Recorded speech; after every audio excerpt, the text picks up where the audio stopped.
I recently finished reading The Trial for the second time. The first time, I was 19, and much of the notions were lost on me. What stood out to me most about the book was the wide range of possible interpretations. Hi, I'm the Nutty Guy. I had the chance to study some excellent literature in my teenage, but Kafka was the author that spoke to me the most. The Metamorphosis was the first and only book that has ever made me cry, and at that time, I didn't fully understand why. Also, with the meantime, this book grows in me. I think I understand that it's because the story and all of Kafka's work are so hopeless and filled with struggle, which are so much more relatable to modern life than typical books that have happy endings and a purpose. Kafka's books are sad, yet so much real. I believe that Kafka has the unique ability of writing down big nightmares. Nightmares help us resolve problems, thereby allowing us to face the next day more optimistically. What Kafka taught me is that many problems are not resolved even though they seem resolved in our awake life. It's when we live our nightmares that are when we see reality. Most of the newbies reading Kafka felt it difficult, but frankly, Kafka's words are not difficult at all. They might seem difficult if you try to approach them from a normal point of view. The point of Metamorphosis is not at all about what happens in the story. The story doesn't make any sense. The point of the story is you, the reader. We are all conditioned from the early age on to think what is normal and what is not. We learn to think and act in a certain way. Over the years, this becomes a part of our identity, personality, and inner voice. However, the definition of normal only exists in our imagination. There is nothing like that in nature. Kafka has a great deal of faith and does believe because he sees through the veneer of daily life and injustice of man. He has not lost hope, but rather he sees truth hoping in love which the world denied him. Normal people have nightmares resolved, and some live to see another successful day. Kafka lived his nightmares, and when he died, he resolved his living nightmares and is at peace with his creator. Sometimes to die is to live, and in his life, he experienced many deaths, but in death, he discovered eternal life. The reader is reminded that they matter. The idea of a man turning into an insect has always seemed to me to be the ideal metaphor for the anxiety and emotional alienation that are so frequently connected to the human experience. Kafka's literature is characterized by confusion, despair, and paranoia. So it's no surprise that the term Kafkaesque has come to represent the absurdity of contemporary life. Absurdity was clearly nothing new to Kafka. He spent a large portion of his life in its presence as an insurance salesman and state official. He drew on his own experience when writing, and many of his tales examine the perils of contemporary bureaucracy and the organization built to support it. Franz Kafka wasn't a philosopher, which is perhaps the most important thing to understand about him. He wrote both novels and short stories, never referring himself as a philosopher. Kafka was a remarkable author, and many academics consider him to have made a significant contribution to world literature in 20th century. Kafka was a genius. In today's term, we would probably consider him autistic. To understand him, you have to completely dismiss everything you think, all your opinions, and everything you have learned, and then things suddenly start to make sense. In fact, a whole lot of sense. Things that you have always known and felt, but you were unable to put into words. There are a lot of blanks, but they are not there by mistake. They are left there intentionally so that you can fill them in and connect the dots. Everybody who reads it will connect the dots in a different way, which is unique to them and reflect their own definition of normal and their life experience. His books are hailed as existential since they place a strong emphasis on the individual's inner life and subjective experience because they are atheist and, and take the absurdity of reality into account. The stories are often praised as being ultra modern. He is frequently referred to as a philosopher because of how profound his works are. However, he infrequently mentioned philosophy or philosophers. Fyodor Dostoevsky was a novelist who, like Kafka, focused on the inner life and critiqued society. Despite being frequently cited as a philosopher, he never identified as one. Another was the author Kierkegaard, who emphasized personal experience and criticized bureaucracy. Despite never referring to himself as a philosopher, Kierkegaard is usually regarded as one because of the way his novels explore the existential side of existence, or that long moment of final decision. The Trial, 1925. One of Kafka's novels is arguably his most well known. The subjectivity of the character quickly attracts the reader who identifies with him as he contends with an absurd pretense of justice. Joseph K. has just turned 30. He is a senior bank clerk. He is arrested by two unidentified agents for an unidentified crime. The arresting agents, however, do not take K away. Instead, K is told to await instructions from the Community of Affairs. The story follows K over the course of the year after he arrested as he struggles against the law and court to resolve the charges made against him. All the while, he maintains his innocence. Ultimately, the burden on K is too much, and the result of his inability to resolve the charge is self destruction. Pressure stems from K dealing with the accusing system, the lawyers necessary to participate in the systems, the social conditions surrounding the effect of the arrest on his employment, and the obvious effect on other accused seeking to prove their innocence. Perhaps the only worthwhile advice comes to K from a chaplain associated with the court. The priest provides the advice in the form of parable known as the parable of the doorkeeper of the law, or before the law. The meaning of the parable is somewhat ambiguous to K, and the pages are devoted to its explanation in the form of a conversation between the priest and K. The parable and explanation signals K's fate. The parable before the law. I won't reproduce the parable in its entirety, but it can be found in the trial. It was also published separately in the Germanic Review, May 1964. Within the parable is the very question of the meaning of life. I encourage you to read it and study it for yourself.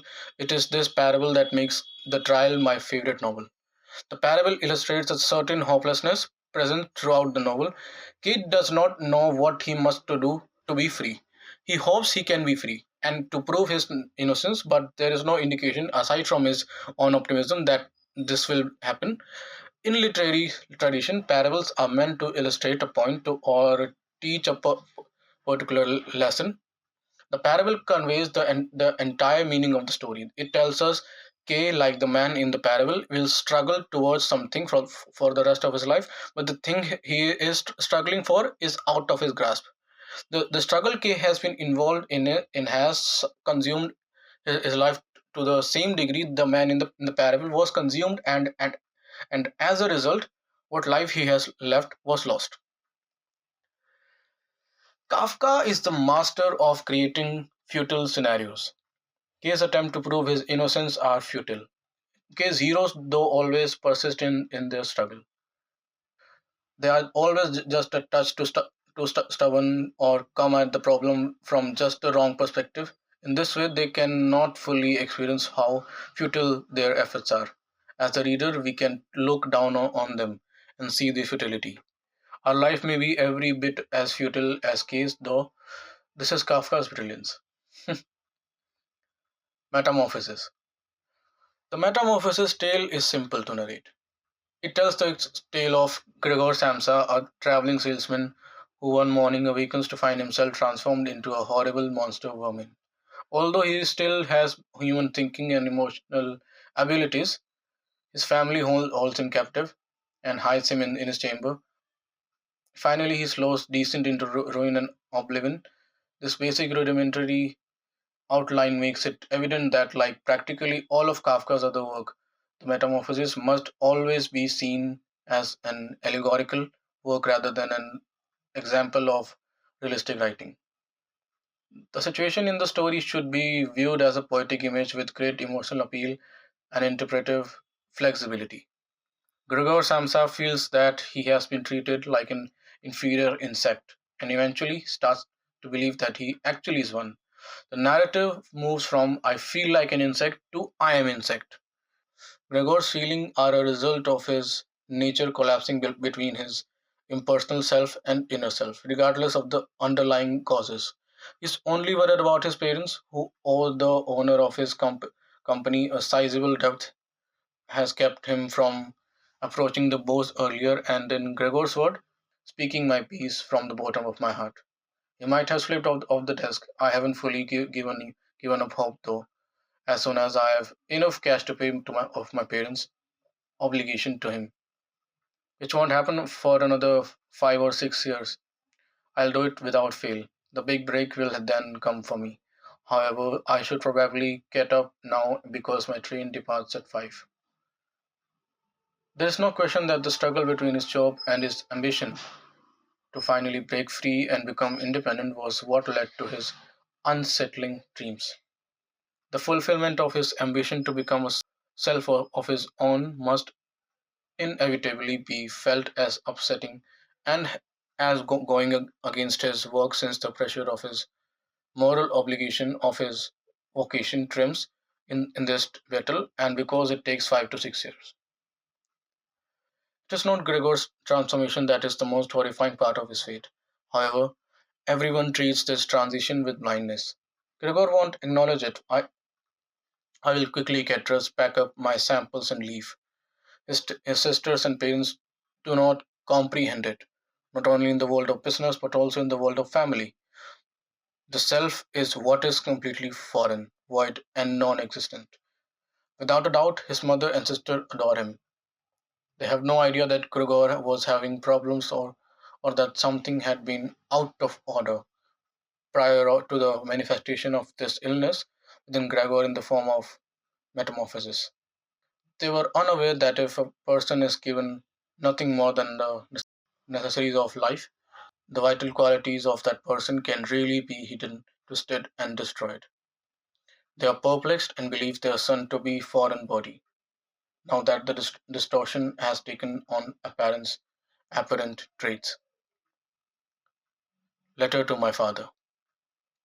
He writes, Dearest father, you asked me recently why I maintain that I am afraid of you.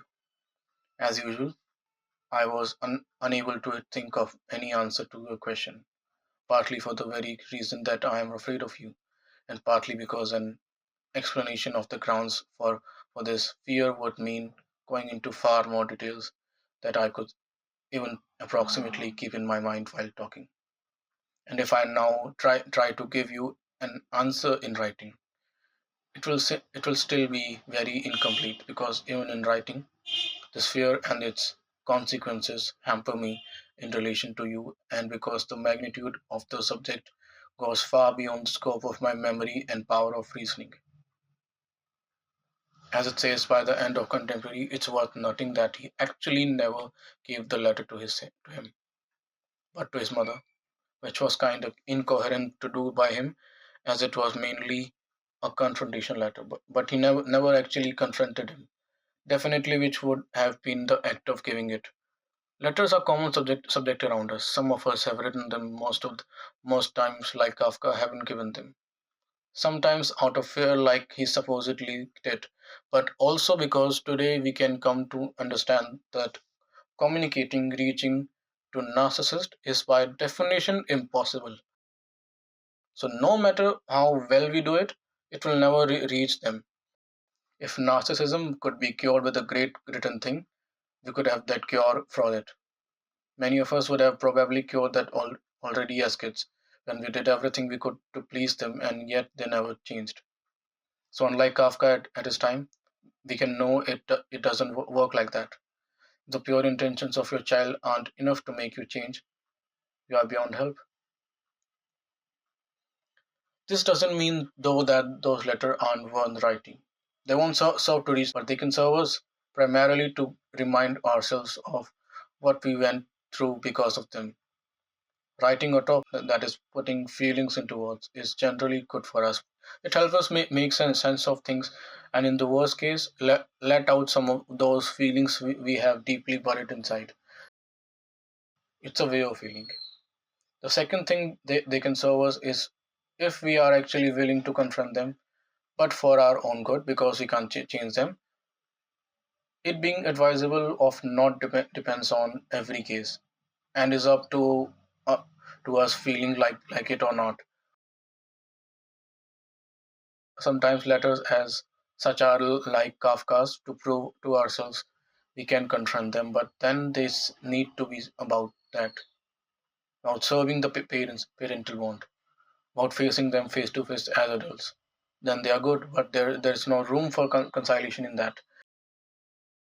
And if we do that, we must finish it delivering it, otherwise, we end up in the same limbo as ever.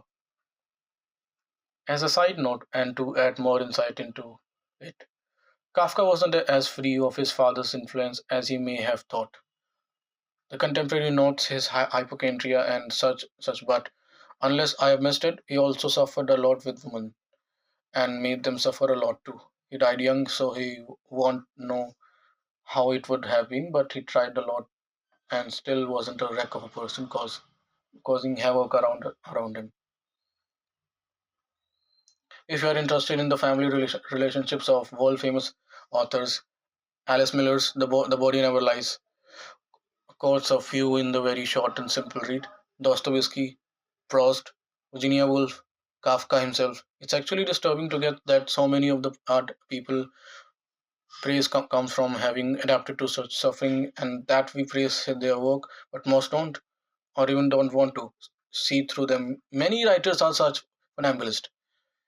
To quote some famous authors, Dali had to grow up being recurringly told he was the reincarnation of a dead, stillbirth son before him. His father would have taken him to the tomb. Or Hemingway was dressed up as a girl and called a feminine name because his crazy mother wanted a girl. Hmm. Letter to Melina. Kafka wrote from Melina at least 126 letters between April and December 1920, and throughout these letters he postponed an ever promised journey to visit her. This journey, which would have achieved physical presence and thus temporarily halt the correspondence, ends significantly a train journey. As contemporary psychoanalysts speculated, trains have already pervaded the collective fin de sile unconsciousness as a symbol of sexuality. Freud claims in 1905 in three essays on the theory of sexuality that this symbolism begins shortly before male puberty, when boys develop an extraordinarily intense interest in things connected with rails. They subsequently used the rail system as the nucleus of the symbolism that is peculiarly sexual. Similarly, Carl Abraham reports in 1922 that the sexual neuroses of many of his patients are related to the danger of finding themselves in a kind of unstoppable motion that they can no longer control. These patients feared locomotions in any vehicles that they could not bring to hold themselves at any time. Most notably, Abraham remarks in railway trains. Although Kafka never explicitly connected train to sexuality, this widespread culture fantasy, at once nurtured and diagnosed by the psychoanalysis, affected his relations with Melina and connects his early fiction to the rubric of worker.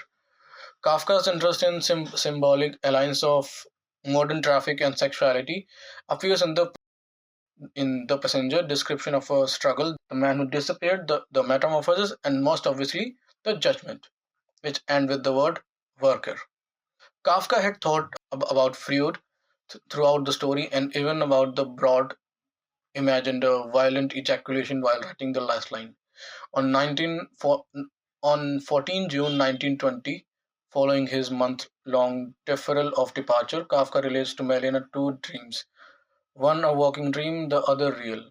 in which he travels to Vienna. These dreams stage Kafka's conflicting technologized desire for both absence and presence. Here, as in his as in Bahnwerker against the postal service, Kafka's real dream thus begins with the journey of Vienna. He writes that his body overtook his own letters, which were still on their way to go. In comparing the relative travel time to body and letter, Kafka here invokes the newly established technocratic difference between human transport and information transmission. Anachronistically, he claims that transport technologies still outspace information technologies. Bodies will arrive before letters. For this reason, Kafka, the enthusiastic letter writer, claims to experience particular pain. But Kafka's dream, we must remember, begin by documenting his desire of precisely such sabotage. He experiences pain when his train transported body overtakes his letters. Kafka's dream is thus as ambivalent as its dream. It displays Kafka's desire to experience mediated and unmediated physical intercourse at once. Without the former, he is in pain. Without the latter, he experiences agony. When the dream is over, however, he again see which side Kafka takes when forced to make a choice. He does not embrace on the already long postponed journey, but rather sits down to write Melina another letter, a letter about his horrid dream. Kafka thus enlists agonizing media technologies to tell the story of agonizing media technologies. His only pleasure comes from return mail 2 hours after the dream. He proudly reports he received consolation letters and flowers from Melina. By his own discount desperate, Kafka resorts to a promise of natural intercourse. The theme of these early August letters correspondingly turns abruptly from stamps to trains, from August 1 to 3. Kafka mentions train schedules 5 times, sometimes in exacting details, as in what he here terms plan number 2 1. Likewise, leaves here at 4:12, but I'm reading already in Moon by 7:28 p.m. Even if I leave it with the morning express on Sunday, it's not until 10:46. He doesn't really want to be near her, but wants her on the line. So he talks around her. Later in the same letter, Kafka mentions his early stamp exchange with Melina again, but this old theme is beginning to feel like a fairy tale that has lost its power of enchant. Kafka knows that he must replace his stamp stories with some new talks of train. Excellently with the stamps, I will even send you some Legionnaire stamps. Imagine. I don't feel like telling any fairy tales today. My head is like a railroad station with trains departing, arriving, custom control. Kafka's letter to Melina left a scar of beauty on my soul. I enjoyed the book tremendously since Kafka as a person and his work are both pretty dark. I was amazed to see a tenderer, loving side of his personality and to be inside his mind. I started reading the book thinking that this is interesting, but as I turned the pages, I left more and more drawn into his words. It's hard to explain, but they touch me right in the heart, even though they are not meant for me. Just like a sewing needle pierces your skin and causes a sharp and burning pain which lasts for a second but leaves an echo. Kafka's words in the letter as well as in his stories are simple at first reading, but they stir the waves but they stir the waves inside me after I close the book. My own understanding is that no matter how hard we try, how noble our aspirations, there is always some overriding authority to demean and degrade your finest efforts. The Castle is the last novel written by Kafka.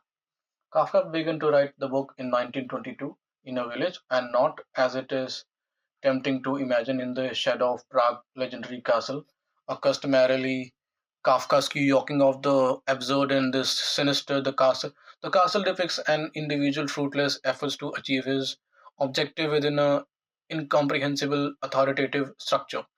The story of the castle is roughly as follows. Joseph K arrives at a village and claims to be officially appointed land surveyor to the castle, a mysterious domain that rules over the village. The castle hill was hidden, veiled in mist and darkness, nor was there even a glimmer of light to show that the castle was there.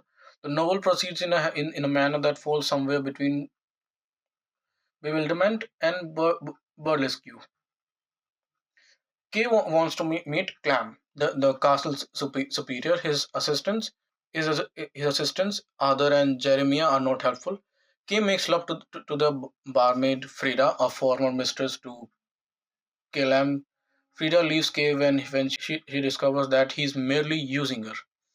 As is the case with all of Kafka's major work, the castle was never finished, but in this instance, it would seem that death itself forced the truncation and ailing, Ka- ailing Kafka wrote to Max Brod, editor of his major works published after Kafka's death. I have not spent this week very cheerfully because I have had to give up the castle story, evidently for good.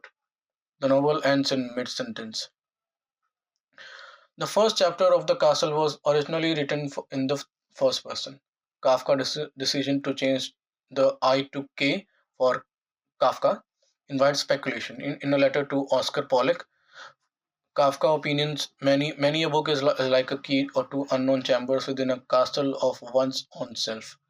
As with much of the author's other fiction, several elements of the castle corresponds to events and conditions of Kafka's own life. Living as a Jew during the waning years of Habsburg, Kafka grew conscious and critical of the systematic exclusion effected by hierarchical governing regimes. His employment at the Workers' Accident Insurance Institute in Prague immersed him in a wearisome and inefficient bureaucratic world. These experiences may be read in the novel Omnipotent Yet Evident Remote Castle and the prohibitive protocols of his faceless tenants. Kafka's residence in the countryside at the time of writing The Castle probably informed the rural environment in which the novel is set. The deterioration of the author's healthy and reality of his worsening tuberculosis likely catalyzed the issues of morality that are prominent in The Castle. Kafka died in 1924 at the age of 41.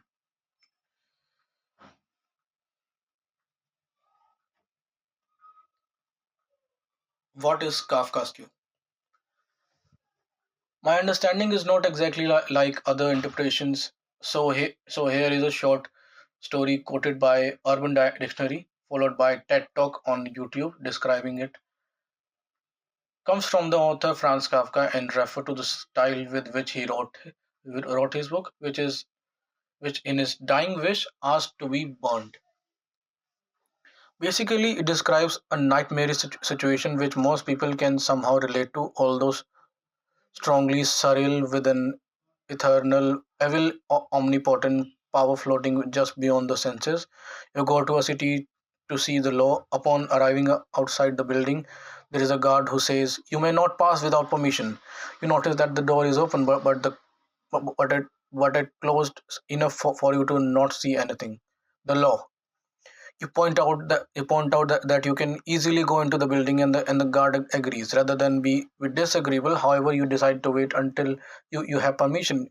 You wait for many years, and when you are old, shriveled wreck, you get yourself to ask, during all the years I waited here, no one else has tried to pass it to see the law. Why is this? And the guard answers, it is true that no one else has passed here. This is because this door was always meant to only for you. But now it is closed forever.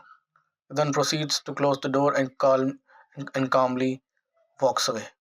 This in fact one of his short stories and is very typical to his style. That is Kafkaesque. That has been a crazy ride writing, recording this whole video. Thanks for watching. I am the Naughty Guy. Radhe Radhe.